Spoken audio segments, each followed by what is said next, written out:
What's up?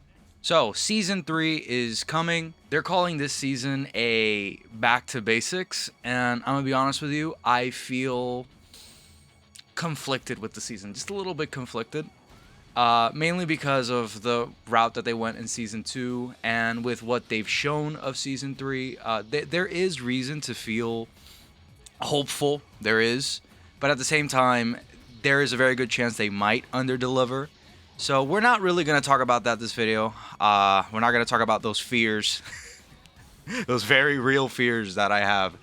And what I am more going to address is what I would like to see, what I want to see for Season 3 in Tekken 8. And also, just the type of changes I hope my character gets, the type of engine changes I'm hoping to see within the game. Hopefully, these changes that I am going to give are probably going to be cold takes. They're going to be very basic things, but it's good so that we are to create some type of dialogue and discussion around it, and to see if you guys agree, if you disagree, if you think there are any other changes that you guys would like to see. You know, of course, you're welcome to comment about it. You're welcome. I'm open to discussion in the comments, as well as I just want to create a nice little, like I said, a nice little hub of discussion with this video. So immediately, the first thing I'm going to say is that the game is currently overtuned. It's still overtuned. They did some minor changes during the Season 2 patches. Weren't enough. They were healthy, but they were more of like little band-aids, right? That's the common consensus around a lot of content creators and what they've been saying. And I tend to agree with that. But honestly, in my opinion, in spite of it being overtuned, instead of the game being overtuned the way that it is, I still think there is a good game hidden underneath all the overwhelming stuff, all the stuff that can be a little bit too much. There is a good game there still, I feel like, right? There's still enjoyment to be had. Once they address these things, once they finally fine-tune the game in Season 3, God willing, when I hear back to basics, I hear more neutral play, more interactions between characters whenever one character is trying to run their offense versus another character who is trying to defend against that, is trying to counterplay against the character. I think more options. I think the game becoming much deeper and much more profound in that sense is generally a good thing, right? The game rewarding more people who actually take time to lab the matchups, to lab the game, to put time and effort into the game, as opposed to people who just they master a certain flowchart or a certain knowledge check, and then they just get to shoot up all the way up to the ranks. Current Tekken rewards that, and I feel like I was a benefactor of that a little bit. I mean, we all are to a certain degree. Quite frankly, you're always gonna get knowledge check. Okay, if you don't have the time to literally lab every single interaction in this game, or at the very least lab the majority of the characters in this game, the game will be very punishing, and that's part of it. That's part of the game. You have to have the mentality and the personality of like, okay, that was my bad, I fucked up, how can I make it better, how can I fix it? The game gives you the tools to do it as well, right? The game gives you the replay mode, which is really good, and all that stuff. But with the current system, with how heat works, with heat engagers, heat smashes, what is the other thing? Heat bursts, just the activation of heat, getting heat every single round. I think that the current system, the current status quo with heat just doesn't vibe with me. It just doesn't work. Not that it doesn't work, it feels too much, and it's something that is just incomplete and needs to be toned back quite a bit. And I hope with Season 3, we've seen that they are targeting heat smashes. They're no longer going to wall splat, which I think that's amazing. That's wonderful. Heat smashes should never have fucking wall splatted to begin with. The same way as whenever heat is over now, your installs immediately turn off. Any install that you had in heat turns off. I haven't looked too much into that one, so I don't really understand the wording of that. Is like, what? So if you don't have your heat bar anymore, can you no longer use your install, or can you only go into your install when you're in heat? All I know is that if you had a heat token, if you had a install token, and your heat is over, it's gone now. So it sounds pretty good, right? Like I said, it's toning down a lot of the stuff that they added, and it's trying to focus more on just the base game that they have. They're trying to focus more on the neutral game, which is good, right? One of the great changes in Season 2 was the sidestepping. They improved sidestepping a whole lot, right? Sidestepping got a lot better. It covers more ground. For Season 3, a great follow-up to that change would be to make it so that tracking and realignment is a lot worse. Make it so that characters can't realign as easy and can't track as hard with their moves. So now sidestepping and the 3D game that we bought actually plays like a 3D game now. It's no longer just hold back and block and fucking guess. You no longer have to just sidestep on a knowledge check. You can sidestep in the neutral with a little bit more confidence, right? Because a lot of the times I don't sidestep because I'm genuinely afraid of getting blown up by one of these crazy mids or one of these gigantic heat smashes, right? Or being tracked by some of the strings. I don't sidestep because of that, because usually I have to sidestep and block immediately. I can't sidestep and take my turn. I can't sidestep punish, right? Another thing would be to make so that recoveries are a lot slower. Whenever you're recovering off of a move, make that slower. I feel like that would be a pretty good change. Obviously, it doesn't have to be slower by a great amount or a big amount, just a tiny bit, just enough so that it feels better, feels good, it feels more rewarding to play more movement and more defensive Tekken. You know what I mean? So if they were to do that, I feel like that would be fantastic, and that is one of the more positive changes that I hope to see some of these things in the patch notes. I'm not expecting to see any of these fucking things in the patch notes. Just maybe like one or two, hopefully. Another change that I hope, I pray we get is that combo lengths goes down. Please, for the love of God. I know this one probably we won't get it, because the whole spectacle fighter thing, the whole Tekken 8 has to look good, has to look really good, very entertaining, is the fact that the game has very long combos. So, you know, I get why the combos are so fucking long, but genuinely, like, sometimes it gets too fucking ridiculous. Like, you're sitting there for like 20 fucking seconds, just eating it feels like you're playing Mortal Kombat 1, right? It feels like you're just sitting there, just eating a fucking combo because you guessed wrong in a 50-50 situation. Right, and it's a little bit oppressive, and I feel like it would be better if that combo length was shortened. Notice I'm not saying combo damage, right? Make it so that we can get back into the action and get back to playing a lot faster. Wall carry is also a bit of an issue. It literally, a lot of the characters in this game can get wall carry pretty well in this game, all because of one thing, and I believe it's heat burst, right? Basically, whenever you activate heat, in the middle of your combo, you get to bound them again. So you basically get the launcher, you do your combo, the new spin, the new tornado spin, where like they spin really quickly in the air and they just rebound in the air in front of you, and then you can pick them up with a low hitting mid or a low hitting attack. You get that. Then to extend your combo, you also get the tornado, right? So that also extends your combo a fair bit. And then after that, you get a couple more hits, or one or two more hits, before you get to activate your heat burst. And then heat burst bounds them, and once they're bounded, you just get very easy wall travel. Like, they just hit the fucking wall. You get to hit your wall ender, and the majority of the cast can get comfortably at around 80 to 90 damage. I don't mind the damage. I don't mind getting completely blown the fuck up because I'm playing badly or I made a bad choice. I have nothing. There's nothing wrong with that. Is part of fighting games. All right, that is literally just how fighting games work. Right? It's rock paper scissors. Right? You picked wrong, you lose. The main issue is just how long I have to sit with my fucking decision. Like, I get it. I fucked up. Can I play the game now? Right? And then usually when it ends at the wall, you're put in another fucking 50-50 situation where you're going to take another gigantic chunk of damage and you're going to have to sit there and wait again. And it's just like, dude, can I just play the game? Can I please play the fucking $70, $80 game that I fucking paid to play, please?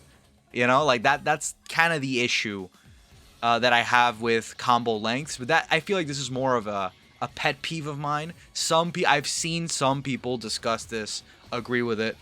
But But really, this is more of me personally just saying it. I don't think it's something that I expect to see. It's something that I really wish it would be addressed in a little bit, like just to make the game feel a little bit, a little bit cooler, a little bit better.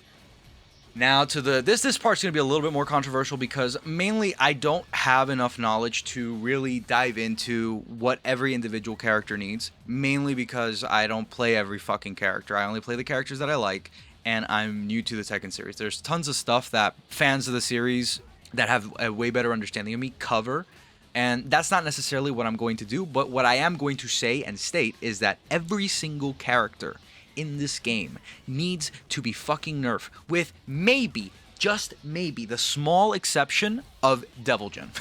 That's it. Just every single character needs to get slammed to the ground. Not really. Not slammed to the ground, but every single character needs to get substantial nerfs in the coming patch. Like I said, the game is very overtuned, and the power level in the game is still way too high, even with like some of the emergency patches and little nerfs that they did.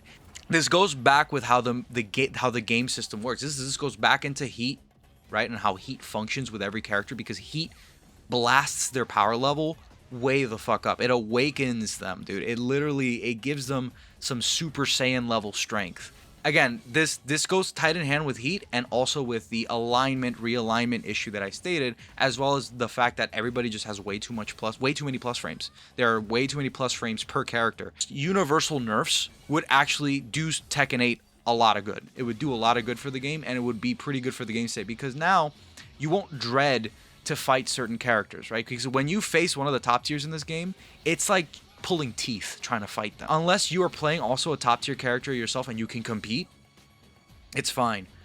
But sometimes it's just rough, man. It's just rough. It feels rough. And this takes me to my next point, which, I'm gonna do my part and not downplay my character, right? I'm not gonna downplay the character that has carried me to God of Destruction, so people say. The next character that I am going to address, and this one is the one I know and the one I actually want to see some big nerfs to. It's gonna be Lars, right? Because I'm a Lars main. I play Lars, and I'm not gonna downplay my fucking character. He needs a lot of nerfs. He needs plenty of nerfs. I've seen a couple of them fly around. I'm gonna say the ones that I generally think should happen, and then also mention a couple of other ones that I think could be pretty cool. Things that they could do with the character, or not pretty cool things. It's just that would be good for the overall game state, right? By the way, if you notice that my left eye is puffy, I have a fucking sty. Yeah, I have a sty, and I have sleep deprivation, if you haven't noticed. Yeah, so a lot of acne. I look completely chopped, dude. I just turn on this face cam, and this is your first time seeing me. This is your first time, interacting with me. That being the case, how about you stick around, you drop a like on the video, you subscribe, leave a comment, let me know what you think. Let me know what you think about my chopped appearance, my chopped attire, right? It's always nice. I love interacting with you guys sometimes. Now, the things that I want to see for Lars, the changes that I want to see, number one are his lows. His lows are probably one of the more oppressive things about his kit, and the fact that he gets basically safe on block lows. Basically safe, because nobody knows, or most people don't know, that he's actually minus 11 or minus 12 on a lot of these lows. You can't really punish him with your beefier punishes. You can't launch him if you're a Kazuya, and you can't launch him if you're a regular character, right? You literally either have to go for the low parry, and you need to know this, or you have to settle for a while standing 4. 11 frame punish, an 11 frame mid. That's all you get. And the lows in question, Sen 2, biggest offender of this. It is a 17 to 18 frame low out of stance that does 24 damage on normal hit. It counter hit launches, gives him a fuck ton of wall carry. It evades highs. It's very evasive. And it's minus 12. It's minus 12. Yes, it's a B. It has all the golden qualities that a fantastic OP-ass low has. High evasive, counter hit launching, and relatively safe. I literally have no risk whenever I'm tossing that move out. And I can easily condition you to not go for the low parry, to not try and duck it, because I have so many good mids out of that fucking stance. I have Sen 1, which is another move that needs to get nerfed, but it doesn't have the same level of priority as his lows, his general lows, or other moves. But Sen 1 is a move that should get nerfed. Sen 3+4 needs to get nerfed. And Sen 3, right? Two of these, one is launching in heat, the other one's a heat engager. And the heat engager is very safe. In fact, it could be considered a space trap, because I can backdash out of it, and then you overcommit, I launch you for it. That is a common flowchart with Lars. Those are the options that you get if you decide to duck Sen 2. Those are the options I can go into, which is kind of, it's rough. So I feel like Sen 2 needs that nerf, where it should either A, be -14. Either they make it slower, a little bit more reactable, or they make it -14, -15. Make it more punishable, right? That is the whole point. Make that move more punishable. Make people reward people more for being for knowing how to punish that move and expecting the move, for making the right read. Get more rewards for that. All right, so the second move that would have nerf for Lars would be Den 3. Den 3 is the cornerstone of Lars. It's one of the moves that you're going to be using the most. The absolute most. It does everything for you. It crushes lows. It skips the neutral. It tracks. You're literally a flying homing missile to your opponent. Like, the move guarantees 50-50 stance mix-up. Like, it is a ridiculous fucking move. It's a heat engager, right? It's +5 on block. What does that mean? Lars has enough frames that if he mashes Sen 1, he's beating all your options. You cannot Rage Art, I believe. I don't think you can Rage Art. I don't think you can. You can't sidestep. I have a whole fucking guide. I made an entire guide on dealing with Lars's cheese. That move is like a big is literally one entire portion of the guide. That move is cheese. It's absolute cheese. You can't let Lars get away with that fucking move. Granted, he's gonna get away with it anyway. It is a very fucking powerful mid, and his only risk is that if he throws it out in the neutral or off of minus on block, you can float him. What does that mean? 40 damage. You don't get to launch him. Armored move. Okay, you ground him. Congratulations. That's your reward. And what is his reward? If it hits, he guarantees a mix-up. He guarantees a very lethal mix-up. Den 3 is very powerful. It is super powerful. One of the nerfs that I've seen people say about it, I don't know if it was Buff Guy. I think it was Buff Guy. I don't know. They've said that one of the best nerfs that they could do for this move is to make it +3 again. Right? He can turn that so that they turn Den 3 what it used to be in Season 1. I think that's a good nerf. I think that is a decent nerf, just reverting that move back to +3. That's perfectly fine. Because now you can sidestep. You can just sidestep him to the left. Sidestepping to the left will beat 4 out of the 6 options. Another way that they could nerf Den 3 and that I've seen people talk about is that they should just remove the homing trails. Make it so that it tracks to Lars's weak side. I've seen that, and then it doesn't home, and reduce some of the plus frames it has on block. Right? I feel like that is another good way to do it. Because again, this move has literally every single property in the fucking game. The only thing that is missing, it's for it to be an armored move. Right? Like, that's how ridiculous that move is. So yeah, how do you guys think Den 3 should be nerfed?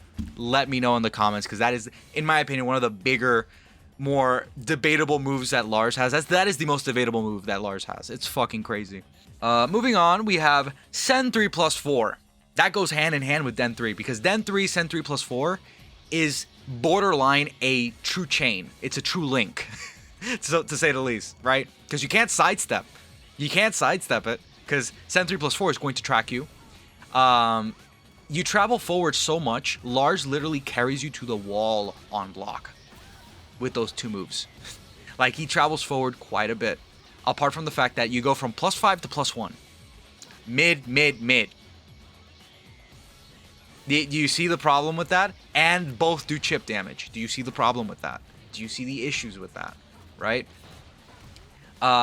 I don't think Sen 3 plus 4, the way that I would nerf it is to make this move completely linear. Don't it right now, currently, Sen 3 plus 4 tracks to the fucking left. I don't know why they did that. I genuinely don't know why that's a thing. But Sen 3 plus 4 tracks to the left. So that means side stepping or side walking to the left would have been the option you go to beat all of Lars's fake mix-ups apart from Den 3. Because then sidestep left would beat 5 out of 6 of his options. Because of Sen 3 plus 4 and because of how strong it is, it's 4 out of the 6 options.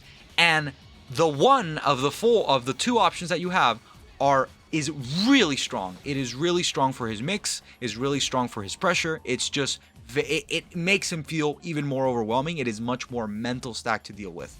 So yeah, it's just a really sticky string. That is one thing I would love to see nerfed in the coming Season 3. These are the 2 final things that we want to nerf about Lars. His heat. His heat is way too fucking strong. Why the fuck is sidestep 2 +6 forcing crouch? Why? Why does he cast a fucking lightning bolt? Why does Lars decide to play D&D all of a sudden in the middle of the match and just fucking uses Call Thunder, right? And he doesn't have, you don't have to block it. He can literally, I can just sidestep, whiff, and cast the lightning bolt. What the fuck is that? What the actual fuck is that? All right, I think the move is cool. All right, it's dope. It's dope, of course. I love the aesthetic, right? But brother, like +6, really? Forcing crouch, really? Like, was that necessary? Oh, it uses up the majority of your heat bar. So the fuck what, dude? It's too much. It's way too much. And if it hits, it pancakes. It literally drops you face forward in front of me. So I get follow-up. Really good follow-ups. I get forward 2 into a 50-50 mix-up in heat. Which Lars's heat 50-50 mix-up is literally between a hell sweep or a launcher. So have that in mind. Limited entry heat mix-up. That is very strong. And that move guarantees it, right? Another thing that it does is that on block, it's just, dude, +6? Like, why? Why is it so fucking plus? Why is that move so fucking plus? Couldn't that move be like fucking, let me adjust my mic. Couldn't that move be like, I don't know, +3? You know, +4? Make it so that they can step. Give them a fighting chance, please. Please, give my opponent a fighting chance, for the love of God. It feels very toxic to have to contend with that move when I'm fighting against Lars, as a Lars player, knowing the counterplay, knowing what to do. There's literally nothing you can do when he just tosses out that move and it hits and you block it. GG's, you just have to guess. He also has access to like a fucking triple hell sweep. Like, he can go into his regular hell sweep. After that, he goes into Den 3 plus 4, the Thunder Stomp. And then when he does the Thunder Stomp, he forward 2s you. He goes into silent entry, limited entry, and now you have to guess into another 50-50 where either I'm launching you or hell sweeping you. Sorry. You gotta guess. And the thing about this triple hell sweep is that if you don't block the initial hell sweep, you can't launch him for anything. You literally cannot launch him or punish him heavily for anything. That's too strong, I think. There's just, the risk to reward is just so much in his favor. It's just crazy, dude. They gave this motherfucker spell slots. I feel like those are the strongest things. If there's anything else in Heat that you don't like about Lars in specific, or your own character, even your very own character, drop it in the comment section below. You know, we can talk about it. I want to know. I want to learn more. I want all of us to have a nice discussion about it. So yeah. The other thing, the final thing I would nerf about Lars is his Heat Smash. Heat Smash, fucking insane, absolutely crazy. Please, for Season 3, I really hope they change that Heat Smash. It's gigantic. On whiff, I'm at advantage because I travel literally across the stage, and then after I travel across the stage, I go into stance, and then I can go into stance again and go even further away from my opponent, and then go into a backswing even further away into my opponent, right? I transition between the stance, dynamic entry pushes me away, silent entry pushes me further away, dynamic entry again, backswings away. I basically dash 3 times away from my opponent as they're running towards me trying to hit me. And out of all those stances, I have launchers, and counter hit moves. So I'm still in favor. I have a lot of bullshit, cheesy, garbage setups because of that heat smash. I get rewarded for just tossing that move out. Another thing is, of course, the fact that the heat smash is so gigantic. It's so ginormous. The heat smash literally, you could be tracking me, but if I just time, if you could be sidewalking. If I just time it right, I can just catch you with it. If you don't do the initial sidestep animation, the new season 2 sidestep animation where the opponent, where they go like that, like they go like a really far distance swaying, right? If you don't catch me in that sway, that heat smash is not whiffing. I'm catching you. I'm sending you in the air and dive kicking you.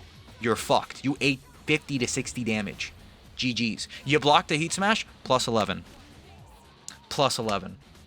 Press something. I fucking dare you. I hope you press something. Oh, you're gonna rage art? I have a launcher. I literally have a 12 frame launcher from dynamic entry. What the fuck are you doing? You're gonna I'm gonna use my heat. Then one interrupts you completely. Oh, you're expecting me to go into stance, right? And you're gonna do your armor move, you're gonna do all that other stuff. That's not even good, because again, like, Lars has very powerful options against all the stuff that you would ever want to do with insane frames.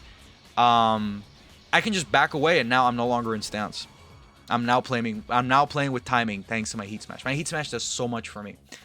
So yeah, nerf that, please. Make it so that the initial hit, if I miss it, I literally do. I go up in the air, then fall back down in superhero stance, really cool, very awesome like, and I'm minus 700. I'm minus 70, minus 60. You can just run up to me and fucking launch me, send me flying, because I played like a goober. Thanks. I think that would be pretty good.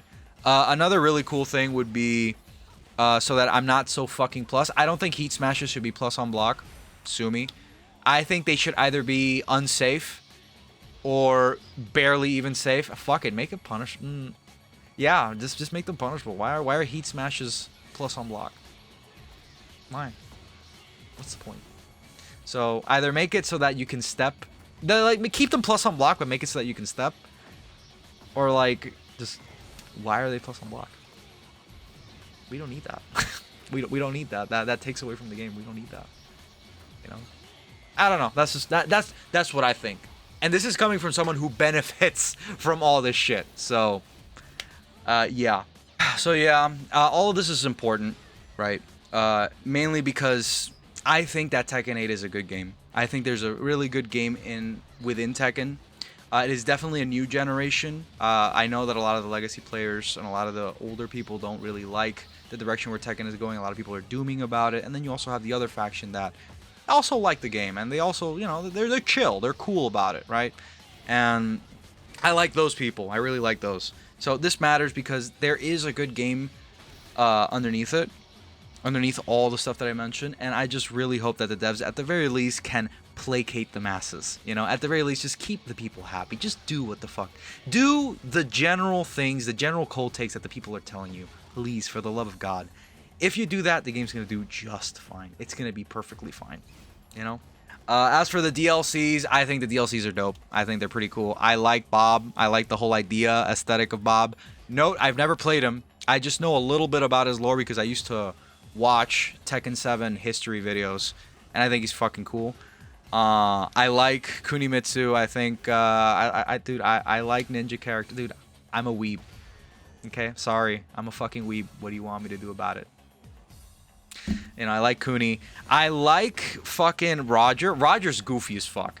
Roger's very goofy, but I still think that you know, you need your goofy characters, so I think he's a cool addition.